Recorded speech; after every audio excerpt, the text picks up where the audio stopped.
Hello everyone, hope you all are healthy. Myself Manoj, welcome back to my channel. तो आज के video के अंदर हम बात करने वाले हैं the structure of human eye. देखो, आई को अगर मैं डिस्क्राइब करना चाहूं, simply eye will say what eye is most valuable and sensitive sense organ. Okay, और इसी आई के वजह से we can able to see the beautiful surrounding. Okay, जो ब्यूटीफुल वर्ल्ड है हम देख पाते हैं बिकॉज ऑफ आवर आई, और उसी आई के बारे में हमें देखना है। ठीक है, so you can see the figure. Okay, मैंने यहाँ पे फिगर ड्रॉ कर लिया है, तो यहाँ पे देख सकते हो आई का फिगर है ये ना। अभी देखो, इसका शेप के बारे में अगर बात करें, this one is what nearly spherical in structure. Okay, तो nearly spherical in shape and with what with slight bulge। Okay, तो यहाँ पे क्या हुआ है, थोड़ा bulge हुआ है, उभरा हुआ हिस्सा है, slightly bulge in the front part। तो फ्रंट पार्ट इसका थोड़ा क्या है, उभरा हुआ है। ओके, नाउ अभी हम क्या करेंगे, यहाँ पे जैसा स्ट्रक्चर मैंने एक्चुअली यहाँ पे लिखा है स्ट्रक्चर ऑफ ह्यूमन आई, तो इसके अंदर हम इसके डिफरेंट पार्ट्स को समझेंगे। देखो, तो अगर जब हम बात करते हैं लाइट आपका जो एंटर करता है, तो सबसे पहले इसको इसी उभरा हुआ हिस्सा देख के क्रॉस करना है। Clear? So this one is what, this one is the what covering, protective covering of the front part of the eye, or you can say spherical covering। okay, तो ये जो spherical covering देख रहे हो, and this spherical covering is called cornea। तो इसे हम बोलते हैं cornea। तो cornea क्या है, ये आपका जो bulge part है ना, front part का आउटर मोस्ट कवरिंग है, और दिस वन इज ट्रांसपेरेंट। ये क्या है, ट्रांसपेरेंट। अगर ट्रांसपेरेंट नहीं होता तो लाइट कैसे पास होगा, तो इसीलिए ये आपका ट्रांसपेरेंट लेयर है। अभी जब आप पीछे देखोगे ना, तो ये भी आपका आउटर मोस्ट कवरिंग है, बट ये ट्रांसपेरेंट नहीं है। क्लियर? तो ये आपका ओपेक लेयर है और ओपेक कवरिंग है, जो कि आई को प्रोटेक्ट करता है। ओके, और ये आपके कोलाजन एंड फाइबर से बना हुआ है, और ये जो है आपका व्हाइट ऑफ द आई हम बोलते हैं, and this one is sclera. Clear? तो ये जो लेयर देख रहे हो, ये आपका स्क्लेरा है, जबकि सामने वाला लेयर जो कि ट्रांसपेरेंट है वो है कॉर्निया। ओके, अब इस स्क्लेरा के नीचे भी यहां पे देख सकते हो ये वाला एक लेयर है, तो ये आपका एक वैस्कुलर लेयर है जो नरिशमेंट प्रोवाइड करता है आई को, that one is called choroid. Okay, तो कोरोइड जो है वो वैस्कुलर लेयर है, वो उसका काम क्या है, वो नरिशमेंट प्रोवाइड करता है। ओके, तो हमने देखा पीछे वाला दो लेयर, अभी सामने थोड़ा आ जाते हैं। देखो, यहाँ पे कॉर्निया है। क्लियर? तो कॉर्निया का रोल क्या है, पहला चीज it allow the light enter into the eye, मतलब इसके थ्रू ही लाइट एंटर करता है आई के अंदर। सेकेंड, ये क्या करता है, protect the I from accidents. Okay, तो एक्सीडेंट से ये आई को प्रोटेक्ट करता है। थर्ड, कोई भी फॉरेन मटेरियल का एंट्री को ये क्या करता है, ये रेस्ट्रिक्ट करता है। अगर आंख में हमारा डस्ट या कुछ भी गिरता है ना, तो वो अंदर नहीं जा पाता है because of this cornea. Okay, अभी लाइट, कॉर्निया तो ट्रांसपेरेंट है, लाइट यहाँ पे पास हो जाएगा। नेक्स्ट आ जाएगा इसके अंदर। अभी यहाँ पे इस सेक्शन देख सकते हो, यहाँ पे होता है एक फ्लूइड जिससे हम बोलते हैं एक्वेस ह्यूमर। ओके, तो ये जो एक्वेस ह्यूमर है, ये बेसिकली एक्वेस से ही आपको कुछ समझ में आ रहा होगा। मैं यहाँ पे बात कर रहा हूँ कुछ वाटरी सब्सटेंस के बारे में। ओके, एक्वेस का मतलब ही वाटरी होता है। तो ये जो फ्लूइड है, this one is completely, maximum इसका जो कंटेंट है वो वाटरी है। थोड़ा बहुत आपका विटामिन एंड प्रोटीन्स होता है, बाकी मैक्सिमम वाटरी है। तो ये भी ट्रांसपेरेंट है, तो इसके थ्रू भी लाइट इजीली पास हो जाएगा। नेक्स्ट उसके सामने देख सकते हो, ये एक पिगमेंटेड, क्या है, पिगमेंटेड मस्कुलर डायफ्राम है। ओके, तो ये जो पिगमेंटेड मस्कुलर डायफ्राम है, तो उसे हम बोलते हैं क्या, उसे बोलते हैं आइरिस। ओके, तो इसी आइरिस के वजह से आपका आई जो होता है ना, ब्लैक, या किसी का दिखा होगा ब्लू आईज या ब्राउन आईज। ओके, तो ये जो कलर्स आते हैं ना आई के, because of this iris. Okay, तो इसी आइरिस के वजह से ही आप, ओके, यहाँ पे ही पिगमेंट्स होते हैं, और वो पिगमेंट जो कलर रिफ्लेक्ट करते हैं वही होता है उस आई का कलर। अभी यहाँ पे मे भी आप सोच रहे हो कि ये मैंने बताया है तो मस्कुलर है, मस्कुलर डायफ्राम है, तो क्या इसके थ्रू लाइट जा पाएगा, वो तो मस्कुलर डायफ्राम है, तो ऑब्वियसली ये ओपेक ही होगा, इसके थ्रू तो लाइट पास नहीं हो सकता है ना। तो मतलब लाइट आगे कैसे जर्नी अपना कंटिन्यू करेगा। देखो, जब इसको मैं अलग से थोड़ा बना लेता हूं, देखा होगा आप जब आई को नोटिस करोगे, ये हो गया मतलब ये आपका मस्कुलर डायफ्राम, ओके, जो कि आइरिस है, और यही आपके आई को कलर प्रोवाइड करता है ना।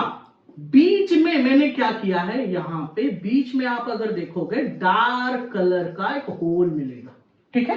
तो यहां पे देख सकते हो ये जो डार्क कलर का हिस्सा है होल, तो इसे बोलते हैं प्यूपिल, ओके। तो ये जो प्यूपिल होता है बेसिकली ये आपका होल होता है, कहां पे होता है, आइरिस के बीच में ही होता है, और इसी होल के अंदर ही लाइट पास होता है, लाइट जो आता है ना इसी के अंदर ही जाता है। अभी ये ब्लैक क्यों है, मैंने यहाँ पे ब्लैक कलर से इसे क्यों कवर किया है, क्योंकि जहां पे नो रिफ्लेक्शन या जीरो रिफ्लेक्शन होगा ना, कहीं पे अगर रिफ्लेक्शन नहीं हो रहा है, लाइट जा रहा है बट रिफ्लेक्ट होकर नहीं आ रहा है, तो उसका कलर क्या हो जाएगा ना, डार्क हो जाएगा, ब्लैक हो जाएगा। तो इस वजह से हमने ब्लैक किया है, और ये ब्लैक भी दिखाई देता है, देख सकते हो जो ब्लैक दिखाई दे रहा है ना आई के बीच में, तो वो वाला पार्ट आपका प्यूपिल है और वहां पे लाइट जाता है। बाकी जब आइरिस के ऊपर गिरता है तो वो रिफ्लेक्ट होके आता है, ओके। अभी लाइट आपका एंटर कर रहा है किसके अंदर, प्यूपिल के अंदर, क्लियर। अभी प्यूपिल, अभी हाँ प्यूपिल से याद आया, आपने नोटिस किया होगा जो प्यूपिल का साइज क्या होता है, चेंज होता रहता है, कभी बड़ा होता है कभी छोटा होता है।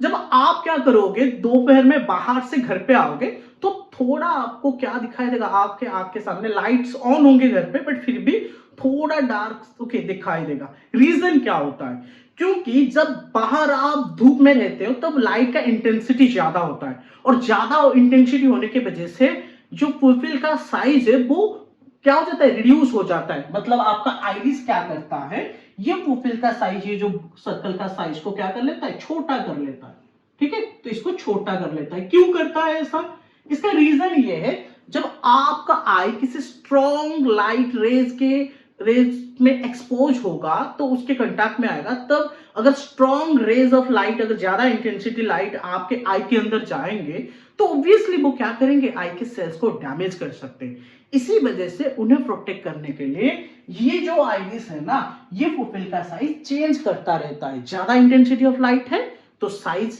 रिड्यूस कर लेता है, छोटा कर लेता है। इंटेंसिटी जब कम होता है, मतलब आप नाइट के टाइम देखोगे तो प्यूपिल का साइज क्या हो जाता है, बड़ा हो जाता है, जैसे मैक्सिमम लाइट कलेक्ट हो पाए, ठीक है। तो इंटेंसिटी के मुताबिक चेंज होता है। चेंज कौन करता है, आइरिस। तो आइरिस सिर्फ आपको कलर प्रोवाइड नहीं करता है को, ये प्यूपिल का साइज को भी एडजस्ट करता है। अभी देखो लाइट यहां पे आ गया, ये क्या है, ये आपका है क्रिस्टलाइन लेंस, ठीक है। और ये जो क्रिस्टलाइन लेंस है ये आपका flexible, soft and transparent, okay, transparent material है, ओके, जो कि जेली लाइक सब्सटेंस से बना हुआ है, ओके। और यहाँ पे जेली लाइक है, और ये जेली किससे बना हुआ है, प्रोटीन से, किससे, प्रोटीन से, ओके। तो ये प्रोटीन से बना हुआ है और ये ट्रांसपेरेंट है, मतलब इसके अंदर भी लाइट पास होगा। अभी ये देख सकते हो, ये जो मैंने लेंस यहाँ पे बनाया कुछ इस तरह का दिखाई दे रहा है, ठीक है। तो यहाँ पे जो रिफ्लेक्टिंग सरफेस है वो कर्व्ड आउटवर्ड है, so this one is a what, convex lens. तो ये कौन सा लेंस है, ये कन्वेक्स लेंस है आपका, ओके। आपको पता होगा जब भी लाइट कन्वेक्स लेंस के थ्रू पास होता है तो लाइट का कन्वर्जिंग होता है। तो convex lens is basically what, converging in nature, जहां पे कनकेव लेंस क्या करते हैं, डाइवर्ज करते हैं। तो वो रेज को क्या करते हैं, they move rays, okay, what, away from each other, while converging lens क्या करते हैं, वो एक दूसरे की तरफ लाते हैं, ओके। तो ये कन्वर्जिंग लेंस है, तो यहाँ पे जब लाइट रे आएगा तो वो कन्वर्ज होगा, ठीक है। तो इसके थ्रू भी पास हो जाएगा। अभी क्वेश्चन यहाँ पे आता है, हमारे आई के हेल्प से हम क्या कर पाते हैं, दूर के भी ऑब्जेक्ट को देख पाते हैं और पास के, क्या इसका कर्वेचर चेंज नहीं होता है, क्योंकि कर्वेचर चेंज नहीं होगा तो फोकल लेंथ भी चेंज नहीं होगा, फोकल लेंथ चेंज नहीं होगा तो मतलब डिस्टेंस ऑब्जेक्ट और नियर वाला ऑब्जेक्ट तो किसी एक फोकल लेंथ में सर्टेन डिस्टेंस तक ही देख पाएंगे ना। तो यहाँ पे वो प्रॉब्लम को सॉर्ट आउट करने के लिए यहाँ पे इसके साथ अटैच है मसल, देख सकते हो यहाँ पे, ये जो सस्पेंसरी लिगामेंट्स के हेल्प से यहाँ पे एक मसल है, सिलियरी मसल, ओके।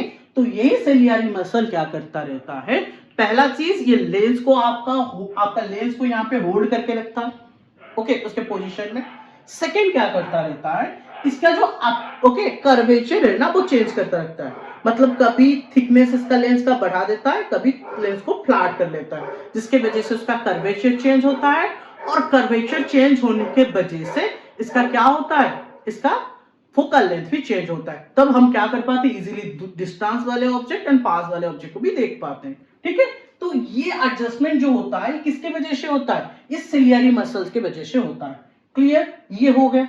अभी लाइट लेंस देके आगे बढ़ा, यहां पे देखोगे इसके अंदर एक फ्लूइड है जिसे हम बोलते हैं विट्रियस ह्यूमर। ओके, तो विट्रियस से जैसे हमने देखा था एक्वेस वाटरी होता है, सिमिलरली विट्रियस आपका होता है ग्लासी। तो ये क्या होता है, ये होता है ग्लासी। क्या ये ग्लास की तरह कठोर होता है, नहीं, ये ग्लास की तरह ट्रांसपेरेंट होता है, so that's why this one is vitreous humour. Okay, तो ये आपका जेली लाइक फ्लूइड है, ये वाटर लाइक था और ये जेली लाइक फ्लूइड है। इसके अंदर लाइट का रिफ्रैक्शन होता है, लाइट यहाँ पे, ये सुनो लेंस जो बीच में ना, उसने तो फाइन एडजस्टमेंट कर लिया रेस का, क्योंकि फाइनली इनका जो इंटेंशन है ना, कहां पे, इस लेयर में डालना है जो कि आपका रेटिना है, रेटिना में आएंगे। ओके, तो यहाँ पे इसके थ्रू जब लाइट पास होता है विट्रियस ह्यूमर के थ्रू, तो यहाँ पे भी थोड़ा रिफ्रैक्शन होता है। देखो यहाँ पे मैक्सिमम रिफ्रैक्शन हमारा हुआ था, क्यों, क्योंकि ये एयर था, एयर से लाइट आपका आई के अंदर एंटर कर रहा है, तो इसीलिए आपका कॉर्निया के सरफेस में मैक्सिमम रिफ्रैक्शन होता है लाइट का, क्योंकि रिफ्रैक्टिव इंडेक्स में बहुत ज्यादा चेंज एयर टू आई, ये जो है एक्वेस ह्यूमर है, तो एयर से यहाँ पे लाइट एंटर करेगा, तो इसके सरफेस में मैक्सिमम रिफ्रैक्शन होता है। रिफ्रैक्शन पता है आपको, लाइट जब एक मीडियम से दूसरे मीडियम को एंटर करता है तभी वहां पे बेंडिंग होता है।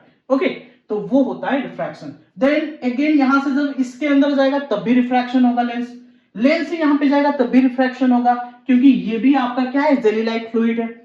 अभी फाइनली यहां पे गिरने वाला है, ये जो देख रहे हो ना, ये वाला, जैसे मैंने यहाँ पे इसको ओके पॉइंट आउट किया है, यहाँ पे ये है आपका रेटिना। रेटिना क्या है ना, एक पर्दा जैसा है, ये एक लेयर है, ठीक है, ये एक लेयर है जिसमें क्या होता है, आपके लाइट सेंसिटिव सेल्स होते हैं। तो दो टाइप के सेल्स होते हैं आपके रेटिना के अंदर, आपको रॉड सेल्स मिलेंगे एंड कोन सेल्स मिलेंगे। ठीक है, रॉड एंड कोन दोनों लाइट सेंसिटिव सेल्स होते हैं। रॉड जो होता है ना, वो लाइट के इंटेंसिटी को रिस्पॉन्ड करता है, सेम टाइम आपका जो कोन होता है वो लाइट के कलर को। ओके, तो अभी यहां पे क्या होता है, लाइट जब रेटिना के ऊपर गिरता है ना, तब वहां पे ये जो लाइट सेंसिटिव सेल्स होते हैं, मतलब रॉड एंड कोन सेल, ये एक्टिवेट हो जाते हैं। अब ये जब एक्टिवेट होते हैं, ये क्या करते हैं, इलेक्ट्रिक सिग्नल जनरेट करते हैं, और वही सिग्नल आपका ऑप्टिक नर्व के थ्रू क्या होता है, ब्रेन को ट्रांसमिट होता है, ब्रेन तक पहुंचता है। बाकी यहाँ पे जो इमेज बनता है ना, फॉर्म होता है, वो बेसिकली आपका रियल इमेज होता है, इन्वर्टेड मतलब उल्टा होता है, और डिमिनिश छोटा होता है। ब्रेन के पास जब पहुंचता है, ब्रेन उसे क्या करता है, इरेक्ट करता है, एनलार्ज करता है, और आज इट इज ऑब्जेक्ट जैसे दिखाई देता है आपको, वैसे ही वो इंफॉर्मेशन ब्रेन आपको देता है। ओके, तो ये चीजें होता है, बट यहां पे भी क्या है ना, एक प्रॉब्लम है।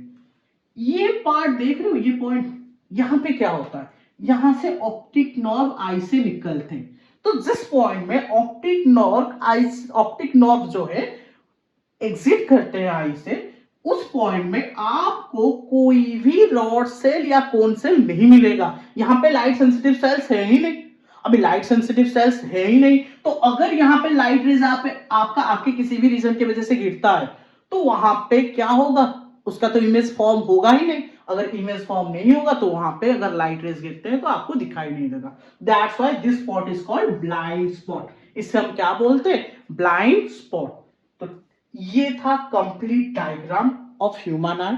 अगर आपको वीडियो अच्छा लगा तो प्लीज लाइक करें और अपने दोस्तों के साथ शेयर करें, और अभी तक अगर चैनल को सब्सक्राइब नहीं किया है तो प्लीज सब्सक्राइब भी कर लें।